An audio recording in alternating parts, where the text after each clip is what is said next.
Namaskar. Today, 17th of March, we start the 8-day period of Holashtak. From 17th March to 24th March till Holika Dahan.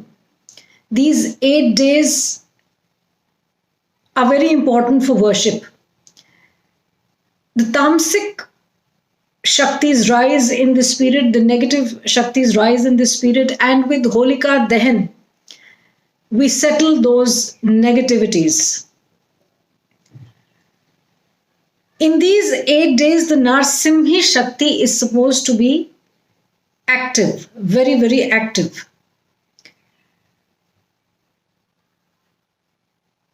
A very beautiful stotram, which is the Narasimha Sahasranam stotram, can be recited once every day, starting today in this period of Holashtak.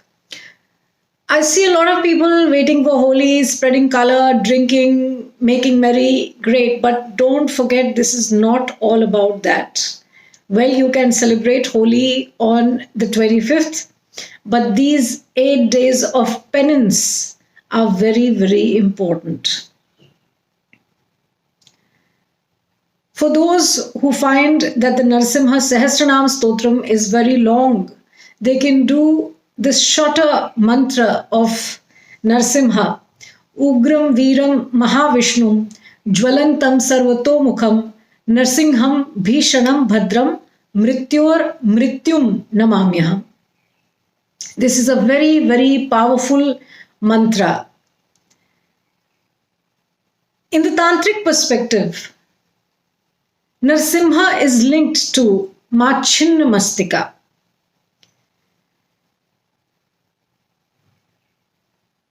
So these 8 days one can worship the Vajra Yogini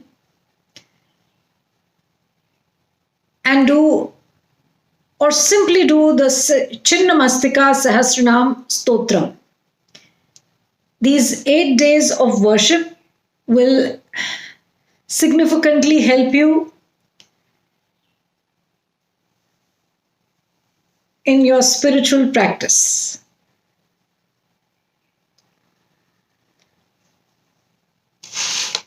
In the Dashavataras, Lord Narsimha, the Narsimha avatar is that avatar which manifests only for his Bhakta.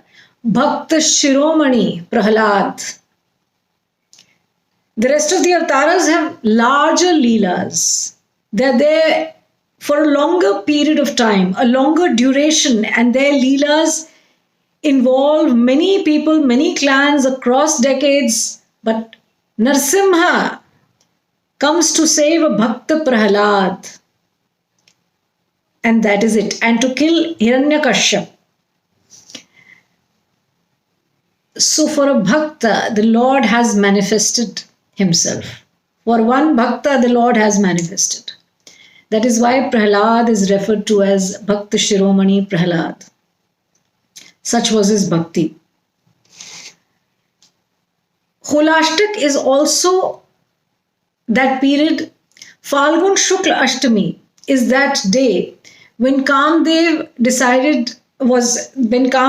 was approached by the Devatas to invoke passion in Mahadev so that he could marry and have a son. Why? Because Tarakasur, the demon Tarakasur, had taken this boon from Lord Brahma that only the son of Shiva can kill me. Now that Shiva was an ascetic, it was Tarakasur thought that he was virtually immortal.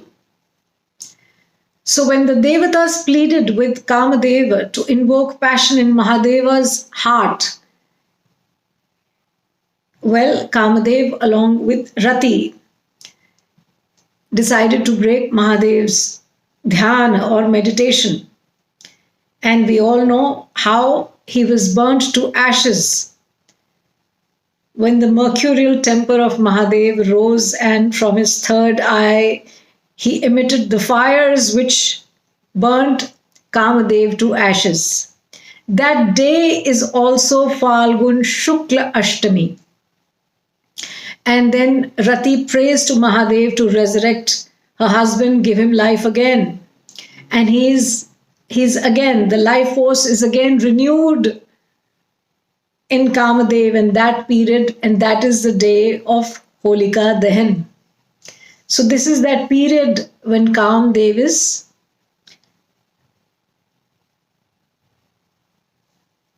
he's burnt to ashes on Falgun Shukla Ashtami, and then he resurrects again with Mahadev's blessings on Purnima, Falgun Purnima.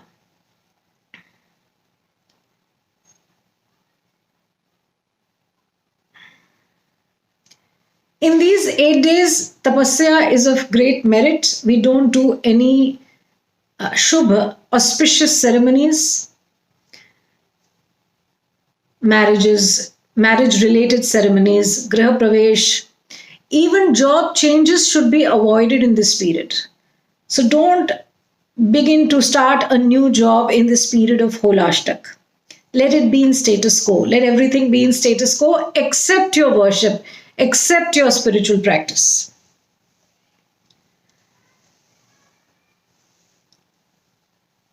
These 8 days, for those who desire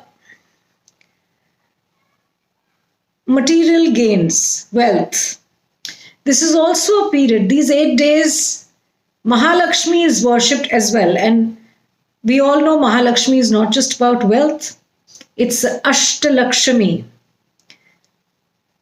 When Mahalakshmi blesses you, it's Ashtalakshmi who's blessing you. It's not just wealth. It's not just Dhan Samriddhi. It's Vidya, Vaibhav, Santan, Jaya, Vijay, Saubhagya, Yog, Bhog, Kal, Lakshmi as well. So there are various manifestations of Mahalakshmi. Mahalakshmi Ashtakam, Indrakrit Mahalakshmi Ashtakam, or the Adi Shankaracharya Krit Kanakadhara Stotram can be recited in these 8 days. These are very powerful 8 days to worship Mahalakshmi as well. For those who are a step higher and those who do Homa or Havan, Kanakadhara Stotram, you all can do a Homa on Kanakadhara Stotram. And for those who are suffering from debt, on whom loans are heavy, the Rinmochan, Mangal Stotram can also be done in this period alongside the Kanakadhara Stotram. It will be very powerful.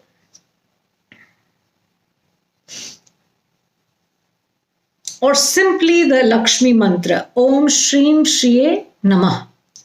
The recitation of this mantra all through the Holashtak will be very powerful and will bear fruit, most importantly. Now I will do a summary of this in Hindi as well.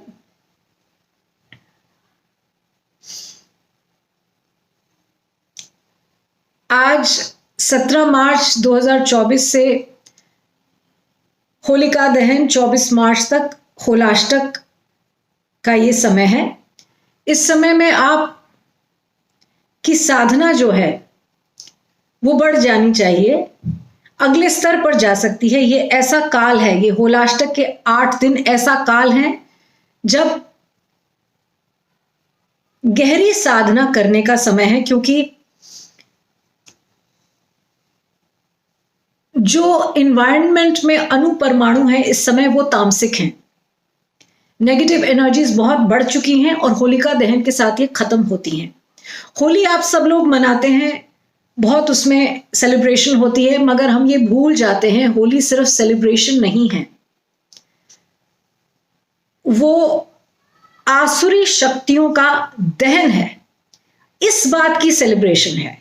तो आसुरी शक्तियों का दहन करने के लिए आपको अपनी तपस्या बढ़ानी पड़ेगी। ये बार बार ऐसा काल नहीं मिलता। हमारा जीवन काल कितना है, कुछ सालों का, और कितनी बार होली आएगी। दिवाली से पहले, दीपावली से पहले और होली से पहले ये जो काल आता है ये गहरी तपस्या का काल है। इस अपॉर्चुनिटी को, इस आध्यात्मिक अपॉर्चुनिटी को मिस नहीं करना है। इस समय होलिका दहन से पहले नरसिम्ही शक्ति बहुत ही ज्यादा पावरफुल हो जाती है। नरसिम्हा सहस्त्रनाम स्तोत्रम का आप पाठ हर रोज कर सकते हैं इन 8 दिनों में। जिन्हें लगता है कि नरसिम्हा स्तोत्रम, सहस्त्रनाम स्तोत्रम बहुत ही डिटेल्ड और बहुत ही लंबा है, वो छोटा मंत्र कर सकते हैं नरसिम्हा का। उग्रम वीरम महाविष्णुम ज्वलंतम सर्वतोमुखम नरसिंहम भीषणम भद्रम मृत्युम नमाम्यहम। इस मंत्र का जाप आप कर सकते हैं सिंपली 108 बार हर रोज, या इसे रवा कर सकते हैं अपने सिस्टम में, कॉन्स्टेंटली पढ़ सकते हैं इन 8 दिनों में। फाल्गुन शुक्ल अष्टमी से फाल्गुन पूर्णिमा तक ये होलाष्टक का पीरियड है, जिसमें महालक्ष्मी की साधना करने का भी विधान है। इंद्रकृत महालक्ष्मी अष्टकम या आदि शंकराचार्य कृत कनकधारा स्तोत्रम का जाप भी आप कर सकते हैं। जिन लोगों पर बहुत लोन्स का दबाव है, जो डेट में, ऋण में फंसे हुए हैं, जिनका पैसा कहीं कहीं जगह फंसा हुआ है, उन सभी लोगों को इस होली से पहले ये जो 8 दिन है, इन 8 दिनों में कनकधारा का पाठ आप कर सकते हैं और इसके साथ ऋण मोचन मंगल स्तोत्रम का जाप कीजिए। इस पर होम या हवन भी किया जा सकता है, नहीं तो सिंपली आप जाप कीजिए और इसका इफेक्ट आप खुद ही देख लेंगे।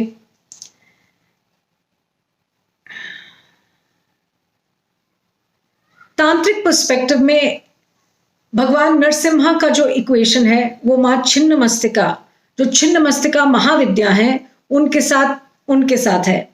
तो मां छिन्नमस्तिका का जाप भी इन 8 दिनों में किया जा सकता है। ये आध्यात्मिक उन्नति का एक श्रेष्ठ अवसर है। छिन्नमस्तिका सहस्त्रनाम स्तोत्रम किया जा सकता है। वज्र योगिनी की साधना की जा सकती है इन दिनों में, इन होलाष्टक के 8 दिनों में। नरसिम्हा वे अवतार हैं जो एक भक्त के लिए प्रकट हुए।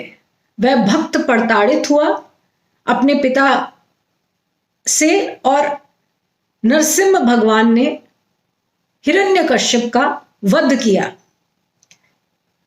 उस भक्त के लिए। तभी प्रहलाद को भक्त शिरोमणि कहा जाता है। जो बाकी अवतार हैं उनकी जो लीला है वो बहुत डिटेल में, बहुत लंबी है, बहुत लोगों से मिलते हैं, बहुत कुछ उन्होंने किया, मगर यहां भगवान प्रकट होते हैं भक्त के लिए। ये एक बहुत ही ब्यूटीफुल स्टोरी है। इस बात का ही अगर आप चिंतन और मनन करेंगे कि ईश्वर ने स्वयं एक भक्त को बचाने के लिए इसलिए ईश्वर ने प्राकट्य हुआ, ईश्वर का एक भक्त को बचाने के लिए ईश्वर अवतरित हुए। तो आप ग्रेस को, ईश्वरीय ग्रेस को, डिवाइन ग्रेस को समझ पाएंगे। और ये भाव की ही कहानी है। आप इस भाव में गहरे उतर गए तो ये भाव ही आपको आपकी आध्यात्मिक उन्नति का कारण बनेगा। ऐसा नहीं है कि जिनको संस्कृत नहीं आती उनकी आध्यात्मिक उन्नति नहीं होती।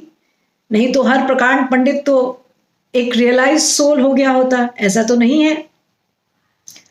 भाव, हृदय में कितनी सच्चाई है, छल कपट से आप कितने दूर हैं, आपका भाव कितना सच्चा है, उस पर ये डिवाइन ग्रेस डिपेंडेंट है। ये आप ध्यान रखिए।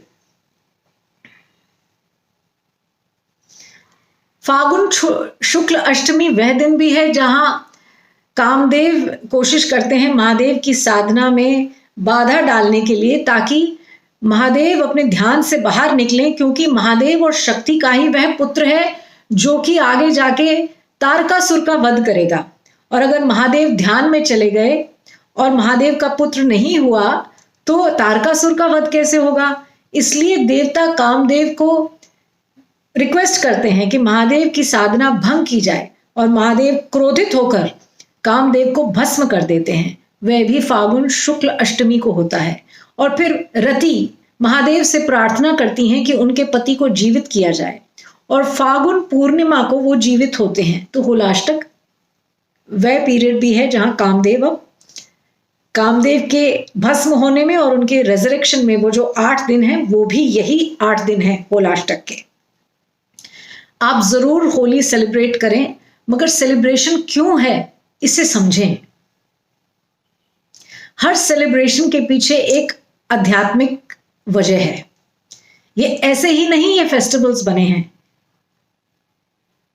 तो होली सिर्फ रंग और दीपावली सिर्फ कार्ड्स खेलने के लिए नहीं है। इनसे पहले जो ये पीरियड्स आते हैं, वहां दशहरा से दीपावली तक, और यहां इनफैक्ट वहां नवरात्र से दीपावली तक, और यहां ये होलाष्टक के पहले 8 दिन, ये बहुत ही ज्यादा इंपॉर्टेंट डेज हैं। इनमें साधना, अर्चना, आराधना करना बहुत जरूरी है। मैंने कुछ मंत्र आपके साथ शेयर किए जो आप कर सकते हैं। आप जानते हैं कि होलाष्टक में हम गृह प्रवेश, मैरिज रिलेटेड कोई भी सेरेमनी, बिजनेस नहीं शुरू करते, यहां तक कि नौकरी में भी परिवर्तन नहीं करते। नई जॉब ज्वाइन करने का ये समय नहीं है। इसमें कोई भी शुभ कार्य नहीं किया जाता। ये तपस्या का समय है, इसे यूटिलाइज करिए। कितना जीवन है, कितनी बार आप होली से पहले और दशहरे से पहले ये दिन देखेंगे। तो जीवन काल सीमित है, ये बस लिमिटेड अपॉर्चुनिटी है तपस्या की। समय व्यर्थ ना गवाएं और तपस्या जरूर करें। जितनी भी आप कर सकते हैं, जो भी आप मंत्र कर सकते हैं, जरूर करें। नमस्कार।